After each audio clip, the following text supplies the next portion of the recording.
Fabien Galtier se vantait d'avoir 80% de victoire avec le 15 de France sur son cycle entre 2020 et 2023. Aujourd'hui, on est à 33%. Bonjour à tous et bienvenue sur ce débrief du match France-Italie qui s'est conclu sur un score plus que jamais nul. Les Français ont fait une égalité face aux Italiens. C'est le meilleur résultat de l'Italie en France dans le tournoi de destination et ça aurait pu être bien pire. Garbizzi avait la pénalité de la gagne au bout du pied, les dieux du rugby viennent faire tomber le ballon du tee et finalement le poteau droit est touché, le ballon va en touche et c'est fini. Mais pour que les choses soient bien claires, bien que le score révèle une égalité, ce match a été perdu par les Français. La squadra Azzurra ne fait même pas partie du top 10 du classement World Rugby, alors pour une nation aussi importante que la France, c'est scandaleux de faire ce match-là face aux Italiens. Alors bienvenue dans cette période douloureuse du 15 de France, sachez que la France avait déjà vécu une égalité face à une équipe de très bas niveau. Ce match rappelle désespérément le match entre la France et le Japon en 2017 qui s'était clos sur le score de 23-23. Là aussi les Japonais avaient eu la pénalité de la gagne au bout du pied. Finalement c'était passé à côté. C'est une catastrophe. C'est extrêmement difficile de revoir ce match puisque ça nous rappelle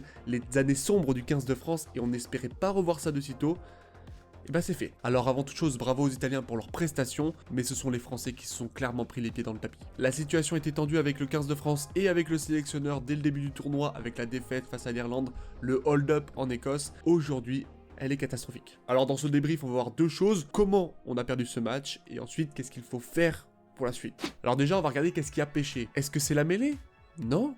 Est-ce que c'est la touche? Non, il y avait des grosses critiques sur la touche. La touche était au rendez-vous, c'était bien mieux, il y avait de meilleurs lancements. Rien à dire, il y avait une belle amélioration de ce côté-là. Mais alors, est-ce que c'est notre défense qui était poreuse? Pas du tout. On avait plus de 90% de plaquage réussi, on a bien défendu, on a pris qu'un seul essai, la défense était là, elle était présente. Mais alors, qu'est-ce qui va pas? Eh ben c'est les fautes de main, on en fait beaucoup trop. Et si on compare avec le début du tournoi, c'est la pire prestation des Bleus dans ce domaine. Il y avait trop de fautes de main et quand on regarde l'Irlande qui est le leader européen, on est bien loin de leur niveau.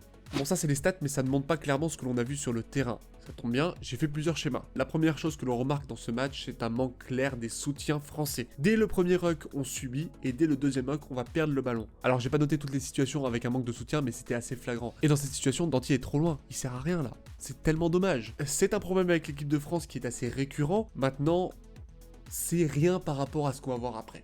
Vous allez voir, c'est rien du tout. Les Français ont perdu leur match sur des imprécisions. Dès le deuxième ballon que touchent les Français, Jalibert va faire une sautée dégueulasse, alors que clairement on aurait pu juste fixer donner. Simple. Et cette situation, on va la revoir très souvent dans ce match. Alors c'est sans doute une consigne, mais quand c'est mal exécuté, c'est une imprécision. Alors si vous doutez du manque de jeu de l'équipe de France, sachez que quand même on a été garni. Il y a eu de très beaux lancements de jeu et on en a l'exemple même à la 11e minute. Lucu envoie le ballon pour Tuilagi, on retrouve notre belle cellule avec nos trois avants et Jalibert dans le dos. Les défenses sont resserrées, surtout que c'est Tuilagi, on sait qu'il est puissant, donc on monte en flèche pour les Italiens. Sauf que Tuilagi ne va pas péter et fait une passe dans le dos pour Mathieu Jalibert. Boulevard pour Jalibert qui prend l'intervalle. On va avoir une situation d'essai. À sa droite, on a trois soutiens, un à sa gauche. Il y a tout plein d'opportunités. Et alors Jalibert va faire une passe qui, à mon avis, est faite beaucoup trop tôt. Il avait le temps de porter un peu plus de ballon, surtout que Ioane et Capozzo sont clairement de dos, donc vraiment il y avait le champ libre. C'est une toute petite impression, mais ce n'est pas très grave comparé à ce qui vient après. Continuité de l'action, cette fois-ci, on bascule de la droite vers la gauche, lancement au large, et on a Danty qui va envoyer une vieille chaussette pour Movaka en avant. C'est tellement frustrant, on avait un 4 contre 3. On pouvait fixer, donner, Boudéan, Movaka, Lebel, il y avait essai au bout. Ça me rend dingue de voir ces situations qu'on a manquées. Après de nouveau, c'est pas la seule, 24e minute, de nouveau une situation d'essai, 4 contre 2 cette fois-ci. Il y a un appel de Boudéan, je pense, pour faire un coup de pied par-dessus. Jalibert tente un coup de pied. Et ça va en touche. Là encore, c'est bien frustrant. Sans doute mauvais choix, c'est facile de juger après coup, mais il y avait clairement la place. Il fallait donner à Penaud qui pouvait largement aller marquer. Pourquoi un coup de pied par-dessus? Ensuite, 25e minute, on est à la suite de la touche qu'ont subi les Français. Les Italiens vont essayer de se dégager comme ils peuvent. C'est Brex qui va taper le ballon. Sauf que le ballon est contré par Danty. C'est Boudéan qui le reçoit dans les mains. Vraiment cadeau du ciel. On a 15 mètres dans le but, il faut aller marquer. Situation de 3 contre 2, il décide d'aller péter. Très bien, il n'y a pas de problème. Pourquoi s'embêter avec une passe après contact quand t'as deux joueurs sur toi? C'était une bonne idée, mais c'est une imprécision. Du coup, il y a en avant, et on rate encore une fois une occasion de marquer un essai très important. C'est assez révélateur de la précipitation et du coup des mauvais choix, et on retrouve ça à la 27e minute. Situation de 2 contre 3, c'est pas à l'avantage numérique, mais on a des joueurs comme Jalibert et Penaud qui sont assez offensifs, qui sont rapides, qui vont vite, il peut y avoir essai, surtout qu'il y a de la place. Il y a presque 30 mètres, il y a des boulevards, je suis convaincu que Jalibert peut aller marquer l'essai tout seul. Au besoin, il y a Penaud qui peut suivre et marquer en pointe. Encore une fois, situation d'essai, sauf que Jalibert fait une feinte de passe, on perd du temps et il va aller péter entre Brex et Capozzo. Ça me tue de le dire, mais c'est un mauvais choix. Il aurait fallu à la limite être entre Capozzo et Ioane. Il y avait de la place, il y avait un boulevard. Vous pensez que je m'acharne? Bah on n'est pas encore à la moitié de ce que je voulais vous montrer. Passons outre toutes les passes en cloche que l'on a pu voir. Je pense à deux de Penaud et à celle là de Delucu que vous voyez à l'écran. Quand c'est Tuilagi qui fait 2 mètres de haut, qui doit aller attraper le ballon à 2,50 m du sol, c'est pas possible. Encore une fois, une imprécision. Mais celle-ci est minime puisque Tuilagi reçoit le ballon, il fait la passe en arrière pour Ramos et ensuite une passe pour personne. Alors est-ce que Danty était mal positionné? Il y avait quand même une solution, faire la passe à Penaud, ensuite aller sur Antonio, aller sur Lebel, parce qu'on est dans une situation de 4 contre 2. Sur cette image, il y a tous les Italiens, et nous, on voit pas Lebel. Donc il y a vraiment de la place. Encore une fois, une situation d'essai qu'on n'arrive pas à concrétiser. Il y a eu d'autres problèmes avec les passes. 2 minutes plus tard, il y a Movaka qui fait une passe beaucoup trop en retrait pour Jalibert. La passe aurait dû être devant, il y a en avant. Ça avorte l'action, c'est tellement dommage. Encore une fois, il y avait situation d'essai. La ligne que vous voyez au fond, c'était la ligne de l'embut. Voilà, on a passé notre temps dans les 22 mètres sans pouvoir marquer. J'avance un peu à la 30e minute pour vous montrer encore une fois que la France se crée des occasions tellement belles. Alors que de base, c'est pas flagrant. Sur l'image, il y a 7 défenseurs, 7 attaquants. Normalement, personne ne passe. Pourtant, 2 passes au large et Penaud arrive à avancer. C'est parfait. Il y a une situation d'essai qui est pas aussi flagrante mais qui est assez intéressante. On fait une belle avancée et là Penaud fait un coup de pied par-dessus qui va directement en touche. C'est clairement dommage, il y avait encore de la place dans son couloir. On voit que Capozzo était largement porté pour aller récupérer un coup de pied par-dessus. Il fallait peut-être porter un peu plus. Là aussi, sans doute un mauvais choix, sans doute une imprécision. Ça devient décevant et c'est pas moi qui le montre, c'est clairement les joueurs. Vous voyez le comportement de Woki qui vraiment, après le travail des avants qui doit être assez important, là on se dit mais c'est pas possible quoi, qu'est-ce qu'ils font les arrières? Qu'est-ce qu'ils font? Nouvelle action à la 33e minute, Jalibert reçoit le ballon de l'EQ, il va partir côté fermé, on va retrouver une nouvelle fois une situation avec un large avantage, 3 contre 2, on aurait pu fixer et donner, ça n'a pas été le cas. Et c'est encore une fois dommage. Allez, une petite dernière pour la route, 38e minute, encore une fois un 3 contre 2.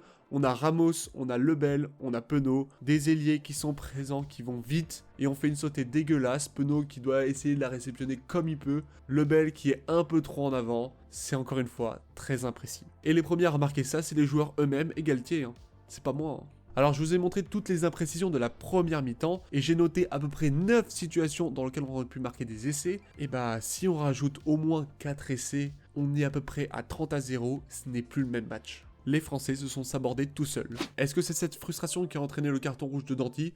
C'est possible, en tout cas la décision était entièrement logique, tête contre tête, rien à dire à ce niveau-là, il n'y a même pas à râler. À partir de ce moment-là, on sort complètement du match. Déjà, on donne une bonne impression aux Italiens en montrant qu'on n'arrive pas à marquer des essais pendant à peu près 40 minutes. Et là, clairement, on leur donne l'opportunité de gagner. C'est ce qu'ils vont faire après par la suite et on ne pourra pas y échapper. Maintenant, qu'est-ce qu'il faut changer? Bah pas grand-chose pour le moment, parce que les actions, on les a créées. C'est juste qu'on n'arrive pas à bien les conclure. Peut-être qu'il faut jouer plus simplement, mais en termes d'attaque, en termes de mêlée, en termes de touche, on était au rendez-vous et il y avait moins de problèmes que contre l'Irlande ou contre l'Écosse. Il y a une nette amélioration à ce niveau-là. Par contre, concernant le staff, il va falloir nous expliquer le plan de jeu du 15 de France. Faire comme en 2020, nous dire ok, nous la France, on fait de la dépossession. C'est très simple. Mais ça donne une transparence assez importante pour le spectateur et du coup on a confiance dans ce 15 de France. Dire quelque chose de simple. Et ensuite concernant Galtier, je pense qu'il doit être cohérent dans son management. En 2020, j'avais la sensation que Galtier était assez dur avec les joueurs, en disant « Ok, tu veux pas être dans le plan de jeu ?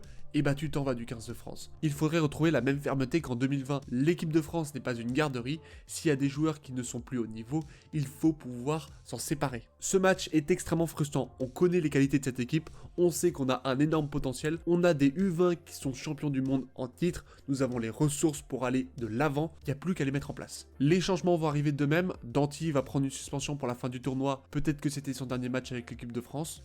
à voir. Et à cela s'ajoute la blessure de Jalibert. Ce qu'il faut comprendre maintenant, c'est que le tournoi destination est perdu et qu'il faut se concentrer sur l'avenir. Donc ce serait bien quand même de lancer quelques jeunes pour qu'ils prennent de l'expérience. Ce que font un peu les Gallois aujourd'hui. On sait qu'ils perdent leur match, mais ils montrent de belles prestations, à savoir le match contre l'Angleterre qui était assez bon, le match contre l'Écosse avec la deuxième mi-temps qui était très intéressante. C'est eux qui prennent l'expérience aujourd'hui et c'est eux qui seront forts demain. Je sais que la victoire c'est mieux que la défaite, mais des défaites encourageantes sont quand même plus intéressantes que des matchs nuls. Alors oui, nous vivons une période douloureuse avec l'équipe de France, c'est bon pour l'humilité, maintenant il faudrait bien que ça s'arrête un jour. Voilà, c'est tout pour le débrief que j'ai à vous proposer entre la France et l'Italie. Vous avez sans doute vu d'autres choses, vous avez un avis qui peut être différent, n'hésitez pas à le dire en commentaire.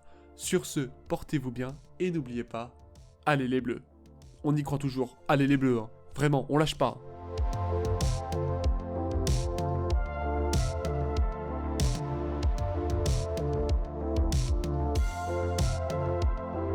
On a vécu des années sombres entre 2013 et 2018, c'est pas en 3 matchs qu'on va arrêter de regarder du rugby. Allez, portez-vous bien.